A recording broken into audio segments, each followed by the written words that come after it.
Welcome to TDS studios. Friends எல்லாம் சூப்பராக இருப்பீங்கன்னு நினைக்கிறேன். இன்றைக்கி தினமலர் தினமும் அம்மன் பகுதி 23. நன்றிங்க தினமலர். திருப்பம் உருவாக திருவள்ளூர் மாவட்டம் வேப்பம்பட்டை அடுத்து கிளாம்பாக்கம் லலிதா மகா திரிபுர சுந்தரியை தரிசித்தால் வாழ்வில் நல்ல திருப்பம் உண்டாகும், மன நிம்மதி கிடைக்கும். முன்பு இங்கு விளையாடி கொண்டிருந்த சிறுவர்கள் பாம்பு புற்றை கண்டனர். அவர்களில் ஒருவனது கனவில் அம்மன் கரும்பு வில்லும் பாசாங்குசமும் கொண்டு காட்சி தந்தாள். இதை பெற்றோரிடம் தெரிவிக்க அவர்கள் காஞ்சி ஸ்ரீ மடம் சென்று உத்தரவு பெற்று லலிதா மகாதிரிபுர சுந்தரி அம்மனுக்கு கோவில் கட்டினர். கரும்பு பஞ்ச புஷ்பத்தை ஏந்தியபடி இருக்கும் அம்மனுக்கு வளையல் மாலை சாத்தினால் குழந்தை வரமும், சேலை சாத்தினால் திருமண வரமும் கிடைக்கும்.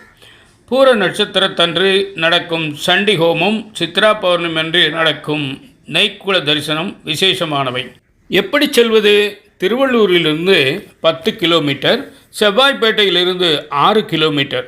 நேரம் காலை 7:30 முதல் 11:30 மணி வரை, மாலை 5 முதல் 8 மணி வரை. வாருங்கள், வந்து உங்கள் வாழ்வில் திருப்பங்களை பெற்றுக்கொள்ளுங்கள். மீண்டும் சந்திப்போம். நன்றி, வணக்கம்.